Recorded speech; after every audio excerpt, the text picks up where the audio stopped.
বলতে যদিও আপনি সব বিষয় নিয়ে বেশ স্বাচ্ছন্দ্যে সাবলীল ভঙ্গিতেই বলেন, আলোচনা করেন। নদী বিষয়ে আপনার একটা বিশেষ, আমি মনে করি দক্ষতা আছে কিনা জানি না, অতৃপ্ত যাওয়ার পর কাজ শেষ করতে পারেননি, তার আগে আপনাকে বলবো বের করে যান। আমার ধারণা যে আপনি এই বিষয়টা নিয়ে আপনার কিছু আলোচনা হয়তো এখন করার মতো অবস্থায় এসে দাঁড়িয়েছে। এই কারণে যে আমাদের সরকার প্রধান উনি নিজে খাল নিয়ে বেশ চিন্তা করছেন। ওনার যে কয়টা ঘোষিত কর্মসূচি ছিল দায়িত্ব নেওয়ার শুরুতেই এবং আগেও, তার মধ্যে একটা ছিল আমরা খাল খনন কর্মসূচির উদ্বোধন দেখলাম এবং এটা নিয়ে নানা ধরনের কথা এর মধ্যে হচ্ছে।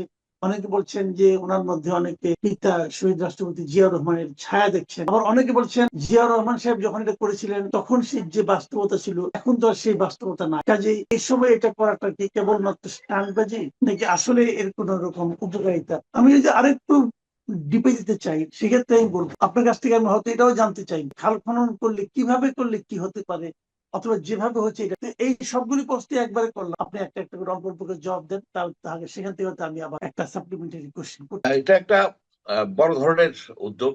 20,000 কিলোমিটার খাল খনন পুনর্খনন একটা বিশাল একটা কর্মযোগ অ্যাকচুয়ালি।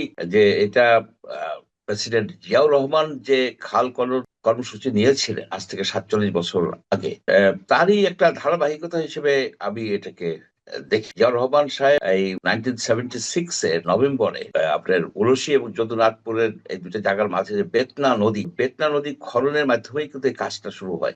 আমরা তখন স্টুডেন্ট, আমরা মনে আছে যে উনি একটা বক্তৃতায় উলসি যদুনাথপুরের অনেকবার উল্লেখ করেছিলেন, কেউ কেউ বলেন 19 বার উনি এই জায়গাটার কথা উল্লেখ করেছিলেন। এবং জিয়াউর রহমানের সেই খাল খনন যে কর্মসূচি কিন্তু লোকজন মনে করে, তবে প্রেক্ষিত ভিন্ন হয়ে গেছে। সেই সময় যেটা ছিল এখন কিন্তু সেই অবস্থা নাই। সেই সময় নদীতে এত বেশি দূষণ ছিল না, দখল ছিল না। আর একটা বিষয় ছিল কি, ৭২-এ যে একটা দুর্ভিক্ষ হয়েছিল বাংলাদেশে, তখন খাদ্যের বিশেষ সংকট ছিল। তো ওনার উদ্দেশ্যই ছিল যে খাদ্য উৎপাদন কিভাবে বাড়ানো যায়, তার জন্য সেচের পানি দরকার। সেচের পানির নিশ্চয়তার জন্য সংস্থান করার জন্যই কিন্তু মূলত খাল খননের ছিল, মানে উদ্যোগটা নেওয়া হয়।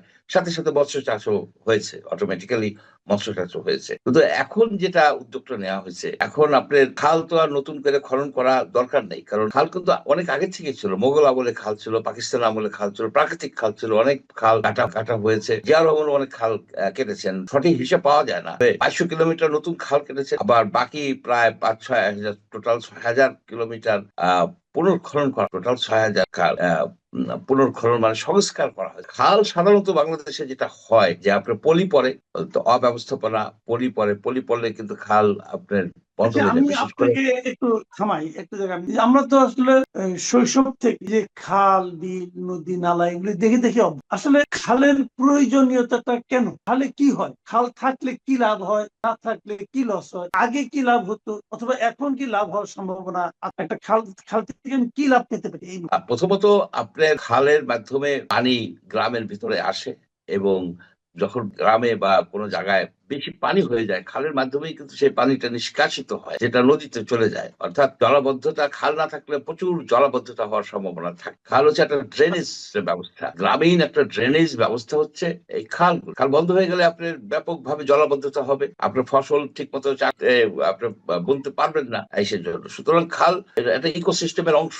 তবে অনেকেই ভাবে কি খাল মনে হয় একটা আলাদা জিনিস। নো, খাল নদীরই অংশ, নদীরই একটা পার্ট, কারণ খাল তো নদীর সাথে সংযুক্ত। এই যে শাহপাড়া খাল, যেটা প্রাইম মিনিস্টার আমাদের প্রধানমন্ত্রী তারেক রহমান সাহেব উদ্বোধন করলেন, এটা কিন্তু দুইটা নদীকে সংযোগ করে, ঢেপা নদী পুনর্ভব। ঢেপা নদী থেকে পানিটা এসে পুনর্ভবার দিকে যায়, ওইখানে স্লোপ আছে। এখন এই যে যায়, এখন তো যেতে পারে না, এখন খাল সেখানে বন্ধ হয়ে গেছে, মানে হয়ে গেছে, কি বলে যে সিল্টেড হয়ে গেছে, পলি পড়ে গেছে, জায়গায় জায়গায় বন্ধ হয়ে গেছে। এখন সেটাকে যদি চালু করা যায়, তাহলে বর্ষাকালে ঢেপা নদী থেকে পানি এখানে আসবে, প্রবাহিত হবে, এবং পানি আপনি রেগুলেটরের মাধ্যমে ধরে রাখবেন। সেই পানিতে আপনি হাঁস চাষ করতে পারবেন, মাছ চাষ করতে পারবেন, ইরিগেশন করতে পারবেন।